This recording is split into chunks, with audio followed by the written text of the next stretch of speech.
नमस्कार। आइए सुनते हैं मुंशी प्रेमचंद द्वारा लिखी कहानी शतरंज के खिलाड़ी। कहानी अच्छी लगे तो इसे एक लाइक कर दीजिएगा, चैनल पर नए हो तो सब्सक्राइब कर लीजिएगा और कमेंट करना मत भूलिएगा, क्योंकि आपके कमेंट हमारे लिए बहुत महत्व रखते हैं।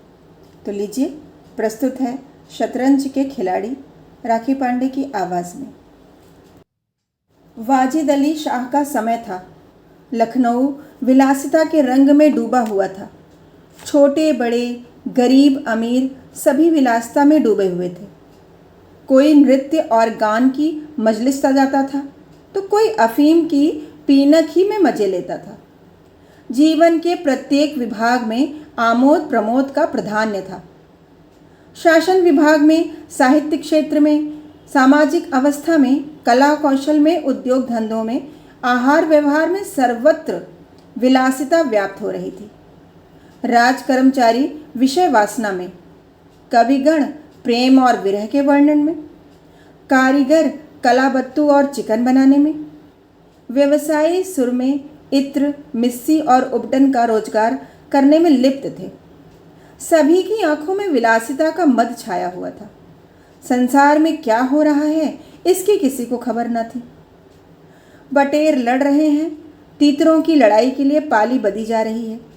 कहीं चौसर बिछी हुई है, पौ 12 का शेर मचा हुआ है, कहीं शतरंज का घोर संग्राम छिड़ा हुआ है।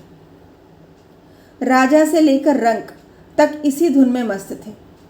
यहाँ तक कि फकीरों को पैसे मिलते तो वे रोटियां न लेकर अफीम खाते या मदक पीते।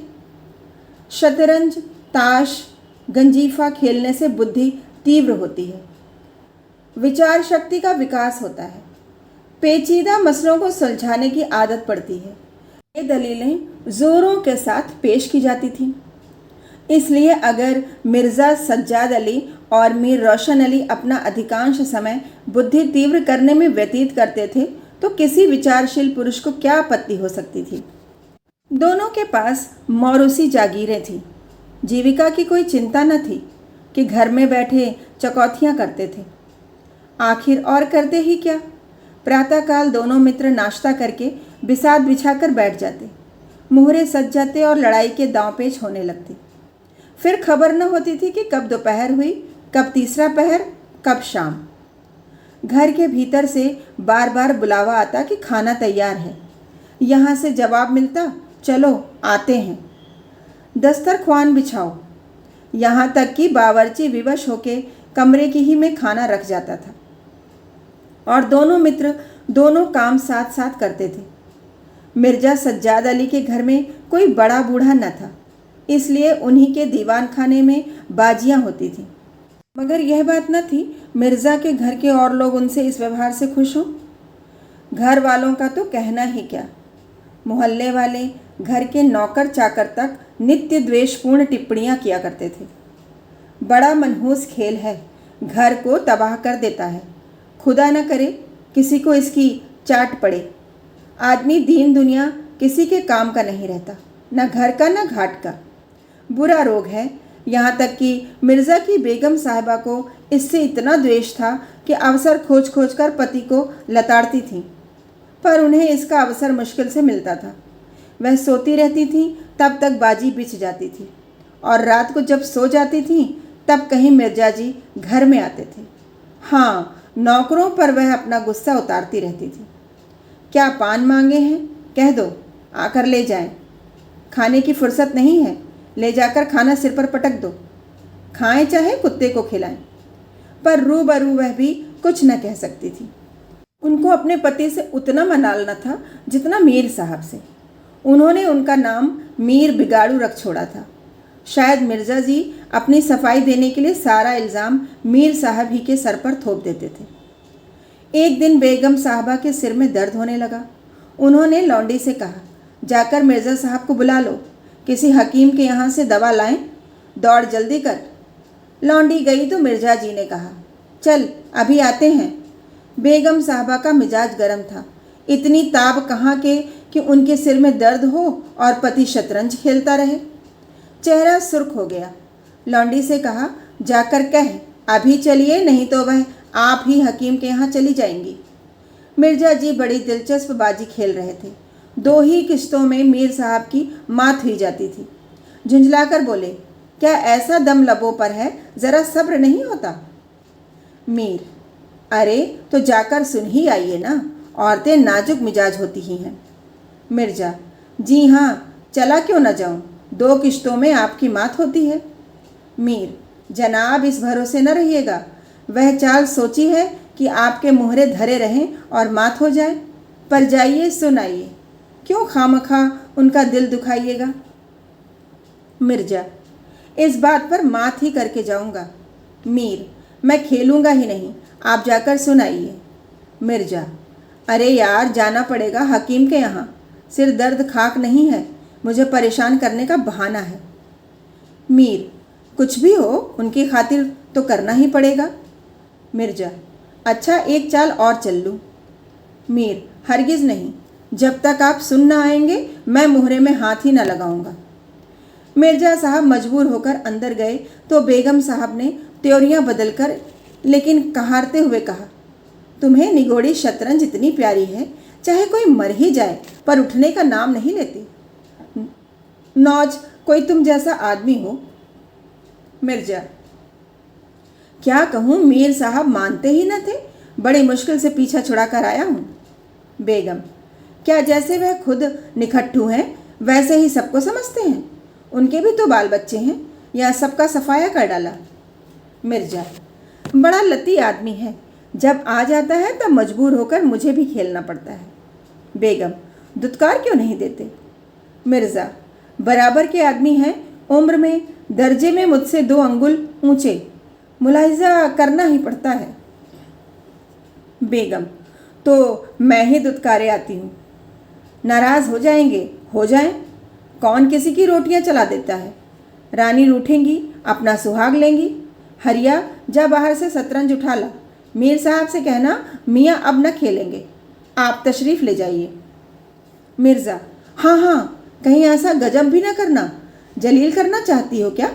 ठहर हरिया, कहाँ जाती है? बेगम, जाने क्यों नहीं देते, मेरा ही खून पिए जो उसे रोके। अच्छा, उसे रोका, मुझे रोको तो जानूं। यह कहकर बेगम साहबा झल्लाई हुई दीवान खाने की तरफ चली। मिर्ज़ा बेचारे का रंग उड़ गया, बीबी की मिन्नतें करने लगे, खुदा के लिए तुम्हें हज़रत हुसैन की कसम है, मेरी ही मैयत देखे जो उधर जाए। लेकिन बेगम ने एक न मानी, दीवान खाने के द्वार तक गईं, पर एकाएक पर पुरुष के सामने जाते हुए पांव बंद से गए। भीतर झांका, संयोग से कमरा खाली था। मीर साहब ने 2-1 मोहरे इधर उधर कर दिए थे और अपनी सफाई जताने के लिए बाहर टहल रहे थे। फिर क्या था, बेगम ने अंदर पहुंचकर बाजी उलट दी। मोहरे कुछ तख्त के नीचे फेंक दिए, कुछ बाहर, और किवाड़ अंदर से बंद करके कुंडी लगा दी। मीर साहब दरवाजे पर तो थे ही, मोहरे बाहर फेंके जाते देखे, चूड़ियों की झनक भी कान में पड़ी। फिर दरवाज़ा बंद हुआ तो समझ गए बेगम साहिबा बिगड़ गईं। चुपके से घर की राह ली। मिर्ज़ा ने कहा, तुमने गजब किया। बेगम, अब मीर साहब इधर आए तो खड़े खड़े निकलवा दूंगी। इतनी लौ खुदा से लगाते तो वली हो जाते। आप तो शतरंज खेलें और मैं यहाँ चूल्हे चक्के की फिक्र में सिर खपाऊँ। जाते हो हकीम साहब के यहाँ की अब भी तामुल है। मिर्ज़ा घर से निकले तो हकीम के घर जाने के बदले मीर साहब के घर पहुँचे और सारा वृतांत कहा। मीर साहब बोले, मैंने तो जब मोहरे बाहर आते देखे तभी ताड़ गया, फ़ौरन भागा। बड़ी गुस्सेवर मालूम होती हैं, मगर अपने उन्हें यूँ सिर पर चढ़ा रखा है, यह मुनासिब नहीं। उन्हें इससे क्या मतलब कि आप बाहर क्या करते हैं, घर का इंतज़ाम करना उनका काम है, दूसरी बातों से उन्हें क्या सरोकार। मिर्ज़ा, खैर यह तो बताइए अब कहाँ जमाव होगा। मीर, इसका क्या गम है, इतना बड़ा घर पड़ा हुआ है, बस यहीं जमे। मिर्ज़ा, लेकिन बेगम साहबा को कैसे मनाऊंगा, घर पर बैठा रहता था तब तो वह इतना बिगड़ती थी, यहाँ बैठक होगी तो शायद जिंदा न छोड़ेंगी। मीर, अजी बकने भी दीजिए, 2-4 रोज़ में आप ही ठीक हो जाएंगी। हाँ, आप इतना कीजिए कि आज से ज़रा तन जाइए। मीर साहब की बेगम किसी अज्ञात कारण से मीर साहब का घर से दूर रहना ही उपयुक्त समझती थी, इसलिए वह उनके शतरंज प्रेम की कभी आलोचना न करती थी, बल्कि कभी कभी मीर साहब को देर हो जाती तो याद दिला देती थी कि इन कारणों से मीर साहब को भ्रम हो गया था कि मेरी स्त्री अत्यंत विनयशील और गंभीर है। लेकिन जब दीवान खाने में बिसात बिछने लगी और मीर साहब दिन भर घर में रहने लगे तो बेगम साहबा को बड़ा कष्ट होने लगा। उनकी स्वाधीनता में बाधा पड़ गई। दिन भर दरवाजे पर झांकने को तरस जाती। उधर नौकरों में भी खाना फूसी होने लगी। अब तक दिन भर पड़े पड़े मक्खियाँ मारा करते थे। घर में कोई आए कोई जाए, उनसे कुछ मतलब न था। अब आठों पहर की धौंस हो गई।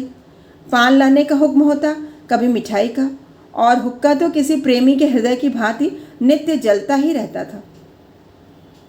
वे बेगम साहब से जा जाकर कहते, हुजूर, मियाँ की शतरंज तो हमारे जी का जंजाल हो गई। दिन भर दौड़ते दौड़ते पैरों में छाले पड़ गए।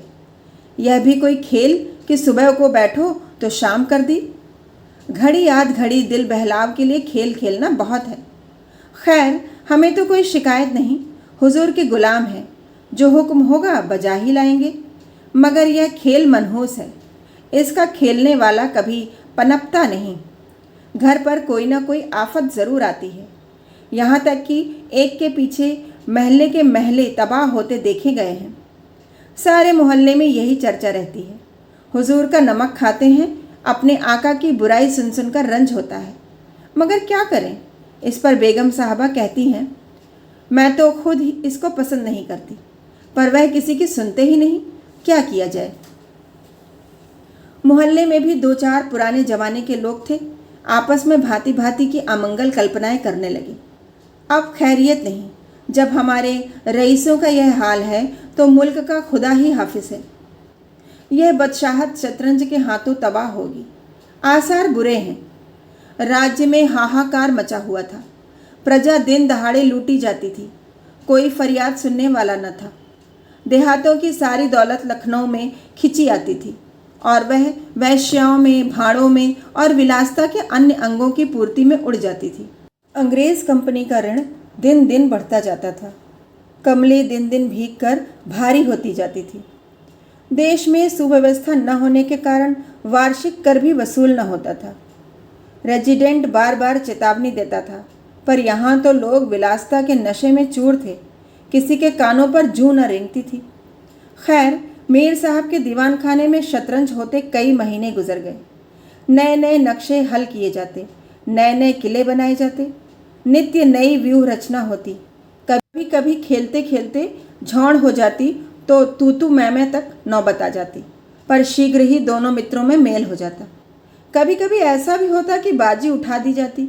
मिर्जा जी रूठ कर अपने घर चले जाते, मीर साहब अपने घर में जा बैठते, पर रात भर की निद्रा के साथ सारा मनोमालिन्य शांत हो जाता था।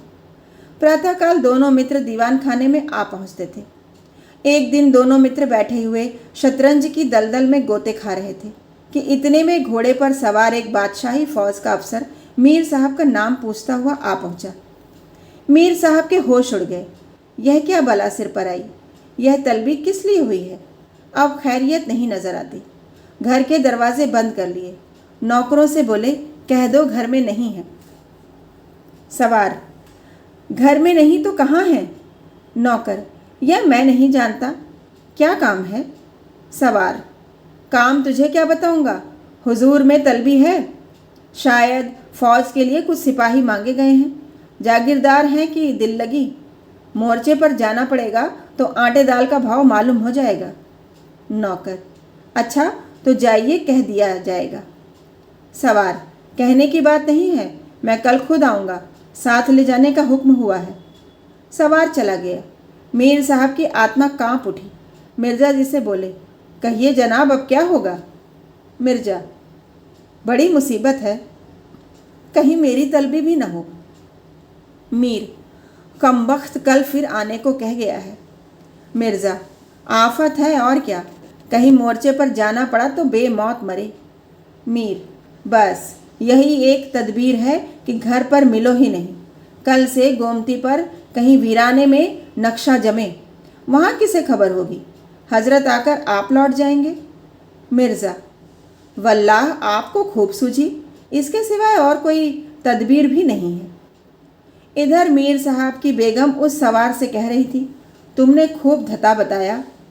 उसने जवाब दिया, ऐसे गावदियों को तो चुटकियों पर नचाता हूँ। इनकी सारी अक्ल और हिम्मत तो शतरंज ने चर ली।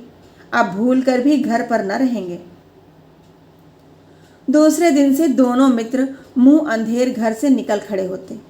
बगल में एक छोटी सी दरी दबाए, डिब्बे में गिलौरियां भरे, गोमती पार की एक पुरानी वीरान मस्जिद में चले जाते, जिसे शायद नवाब आसफ उद्दौला ने बनवाया था।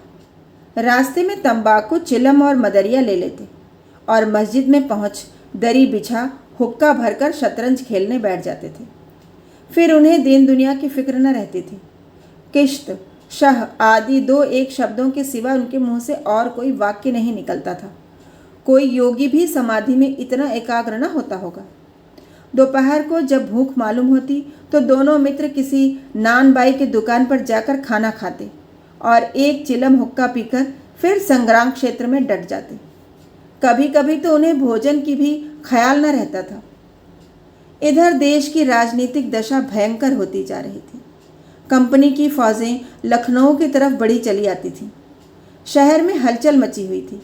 लोग बाल बच्चों को लेकर देहातों में भाग रहे थे, पर हमारे दोनों खिलाड़ियों को इनकी ज़रा भी फिक्र न थी। वे घर से आते तो गलियों में होकर। डर था कि कहीं किसी बादशाही मुलाजिम की निगाह न पड़ जाए, जो बेकार में पकड़ जाए। हज़ारों रुपए सालाना की जागीर मुफ्त ही हजम करना चाहते थे। एक दिन दोनों मित्र मस्जिद के खंडहर में बैठे हुए शतरंज खेल रहे थे। मिर्ज़ा की बाजी कुछ कमज़ोर थी। मीर साहब उन्हें किश्त पर किश्त दे रहे थे। इतने में कंपनी के सैनिक आते हुए दिखाई दिए। वह गोरों की फौज थी जो लखनऊ पर अधिकार जमाने के लिए आ रही थी। मीर साहब बोले, अंग्रेज़ी फ़ौज आ रही है, खुदा खैर करे। मिर्ज़ा, आने दीजिए, किश्त बचाइए, यह किश्त। मीर, ज़रा देखना चाहिए, यहीं आड़ में खड़े हो जाएं। मिर्ज़ा, देख लीजिएगा, जल्दी क्या है, फिर किश्त। मीर, तोप खाना भी है, कोई 5,000 आदमी होंगे। कैसे कैसे जवान हैं, लाल बंदरों के से मुंह, सूरत देखकर खौफ मालूम होता है। मिर्ज़ा, जनाब हीले न कीजिए, ये चकमे किसी और को दीजिएगा, यह किश्त। मीर, आप भी अजीब आदमी हैं। यहाँ तो शहर पर आफत आई हुई है और आपको किश्त की सूझी है। कुछ इसकी भी खबर है कि शहर घिर गया तो घर कैसे चलेंगे। मिर्ज़ा, जब घर चलने का वक्त आएगा तो देखा जाएगा, यह किश्त बस। अब की शह में मात है। फौज निकल गई। 10 बजे का समय था, फिर बाजी बिछ गई। मिर्ज़ा, आज खाने की कैसे ठहरेगी। मीर, अजी आज तो रोज़ा है, क्या आपको ज़्यादा भूख मालूम होती है। मिर्ज़ा, जी नहीं, शहर में न जाने क्या हो रहा है।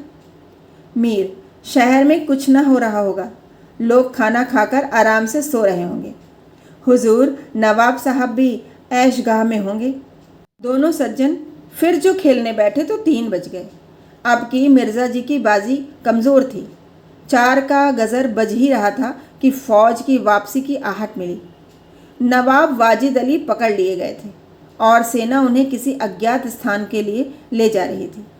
शहर में न कोई हलचल थी, न मारकाट। एक बूंद भी खून नहीं गिरा था। आज तक किसी स्वाधीन देश का राजा की पराजय इतनी शांति से इस तरह खून बहे बिना न हुई होगी। यह वह अहिंसा न थी जिस पर देवगण प्रसन्न होते हैं। यह वह कायरपन था जिस पर बड़े बड़े कायर भी आंसू बहाते हैं। अवध के विशाल देश का नवाब बंदी चला जाता था और लखनऊ ऐश की नींद में मस्त था। यह राजनीतिक अधःपतन की चरम सीमा थी। मिर्ज़ा ने कहा, हुजूर नवाब साहब को जालिमों ने कैद कर लिया है। मीर, होगा, यह लीजिए शह। मिर्ज़ा, जनाब ज़रा ठहरिए, इस वक्त इधर तबीयत नहीं लगती। बेचारे नवाब साहब इस वक्त खून के आंसू रो रहे होंगे। मीर, रोया ही चाहें, यह ऐश वहाँ कहाँ नसीब होगा, यह किश्त। मिर्ज़ा, किसी के दिन बराबर नहीं जाते, कितनी दर्दनाक हालत है। मीर, हाँ सो तो है ही। यह लो फिर किश्त। बस आपकी किश्त में मात है, बच नहीं सकते। मिर्ज़ा, खुदा की कसम आप बड़े बेदर्द हैं। इतना बड़ा हादसा देखकर भी आपको दुख नहीं होता। हाय गरीब वाजिद अली शाह। मीर, पहले अपने बादशाह को तो बचाइए, फिर नवाब साहब का मातम कीजिएगा। यह किश्त और यह मात, लाना हाथ। बादशाह को लिए हुए सेना सामने से निकल गई। उनके जाते ही मिर्ज़ा ने फिर बाजी बिछा दी। हार की चोट बुरी होती है। मीर ने कहा, आइए नवाब साहब के मातम में एक मरसिया कह डालें। लेकिन मिर्ज़ा की राजभक्ति अपनी हार के साथ लुप्त हो चुकी थी। वह हार का बदला चुकाने के लिए अधीर हो रहे थे। शाम हो गई। खंडहर में चमगादड़ों ने चीखना शुरू किया। अबाबिले आ आकर अपने अपने घोंसले में चिमटी, पर दोनों खिलाड़ी डटे हुए थे, मानो दो खून के प्यासे सूरमा आपस में लड़ रहे हों। मिर्जा जी 3 बाजियां लगातार हार चुके थे। इस चौथी बाजी का रंग भी अच्छा न था। वह बार बार जीतने का दृढ़ निश्चय करके संभल कर खेलते थे, लेकिन एक न एक चाल ऐसी बेढब पड़ जाती थी कि जिससे बाजी खराब हो जाती थी। हर बार हार के साथ प्रतिकार की भावना और भी उग्र होती थी। उधर मीर साहब मारे उमंग के गज़लें गाते थे, चुटकियां लेते थे, मानो कोई गुप्त धन पा गए हों। मिर्जा जी सुन सुनकर झुंझलाते और हार की झेप को मिटाने के लिए उनकी दाद देते थे। पर ज्यों-ज्यों बाजी कमज़ोर पड़ती थी, धैर्य हाथ से निकला जाता था। यहाँ तक कि वह बात बात पर झुंझलाने लगे, जनाब आप चाल बदला न कीजिए। यह क्या कि एक चाल चले और फिर उसे बदल दिया। जो कुछ चलना हो एक बार चल दीजिए। यह आप मोहरे पर हाथ क्यों रखते हैं? मोहरे को छोड़ दीजिए। जब तक आपको चाल न सूझे मोहरा छूइए ही नहीं। आप एक एक चाल आध घंटे में चलते हैं, इसकी सनद नहीं। जिसे एक चाल चलने में 5 मिनट से ज़्यादा लगे उसकी मात समझी जाए। फिर आपने चाल बदली, चुपके से मोहरा वहीं रख दीजिए। मीर साहब का फर्जी पिटता था। बोले, मैंने चाल चली ही कब थी? मिर्ज़ा, आप चाल चल चुके हैं, मोहरा वहीं रख दीजिए, उसी घर में। उस घर में क्यों रखूं? मैंने हाथ से मोहरा छोड़ा ही कब था? मिर्ज़ा, मोहरा आप कयामत तक न छोड़े तो क्या चाल ही न होगी? फर्जी पिटते देखा तो धांधली करने लगे। मीर, धांधली आप करते हैं, हार जीत तकदीर से होती है। धांधली करने से कोई नहीं जीतता। मिर्ज़ा, तो इस बाजी में तो आपकी मात हो गई। मीर, मुझे क्यों मात होने लगी? मिर्ज़ा, तो आप मोहरा के उसी घर में रख दीजिए जहाँ पहले रखा था। मीर, वहाँ क्यों रखूँ? नहीं रखता। मिर्ज़ा, क्यों न रखिएगा, आपको रखना होगा। तकरार बढ़ने लगी। दोनों अपनी अपनी टेक पर अड़े थे। न यह दबता था न वह। अप्रासंगिक बातें होने लगी। मिर्ज़ा बोले, किसी ने खानदान में शतरंज खेली होती तब तो इसके कायदे जानते। वे तो हमेशा घास छीला करते। आप शतरंज क्या खेलिएगा? रियासत और ही चीज़ है। जागीर मिल जाने से ही कोई रईस नहीं हो जाता। मीर, क्या? घास आपके अब्बा जान छीलते होंगे। यहाँ तो पीढ़ियों से शतरंज खेलते चले आ रहे हैं। मिर्ज़ा, अजी जाइए भी, गजीउद्दीन हैदर के यहाँ बावर्ची का काम करते करते उम्र गुजर गई। आज रईस बनने चले हैं। रईस बनना कुछ दिल लगी नहीं है। मीर, क्यों अपने बुज़ुर्गों के मुंह में कालिख लगाते हो? वे ही बावर्ची का काम करते होंगे। यहाँ तो हमेशा बादशाह के दस्तरख्वान पर खाना खाते चले आए हैं। मिर्ज़ा, अरे चल चरकटे, बहुत बढ़ बढ़ कर बातें न कर। मीर, जबान संभालिए वरना बुरा होगा। मैं ऐसी बातें सुनने का आदी नहीं हूँ। यहाँ तो किसी ने आंखें दिखाई कि उसकी आंखें निकाली। है हौसला? मिर्ज़ा, आप मेरा हौसला देखना चाहते हैं तो फिर आइए। आज 2-2 हाथ हो जाए, इधर या उधर। मीर, तो यहाँ तुमसे दबने वाला कौन? दोनों दोस्तों ने कमर से तलवारें निकाल ली। नवाबी जमाना था। सभी तलवार, पेश कब्ज, कटार वगैरह बांधते थे। दोनों विलासी थे पर कायर न थे। उनमें राजनीतिक भावों का अधःपतन हो गया था। बादशाह के लिए, बादशाहत के लिए क्यों मरे, पर व्यक्तिगत वीरता का अभाव न था। दोनों जख्म खाकर गिरे और दोनों ने वहीं तड़प तड़प कर जाने दे दी। अपने बादशाह के लिए जिनकी आंखों से एक बूंद आंसू न निकला, उन्हीं दोनों प्राणियों ने शतरंज के वजीर की रक्षा में प्राण दे दिए। अंधेरा हो चला था, बाजी बिछी हुई थी। दोनों बादशाह अपने अपने सिंहासनों पर बैठे हुए मानो इन दोनों वीरों की मृत्यु पर रो रहे थे। चारों तरफ सन्नाटा छाया हुआ था। खंडहर की टूटी हुई मेहराबें, गिरी हुई दीवारें और धूल धूसरित मीनारें इन लाशों को देखती और सिर धुनती थीं। कहानी सुनने के लिए बहुत बहुत धन्यवाद।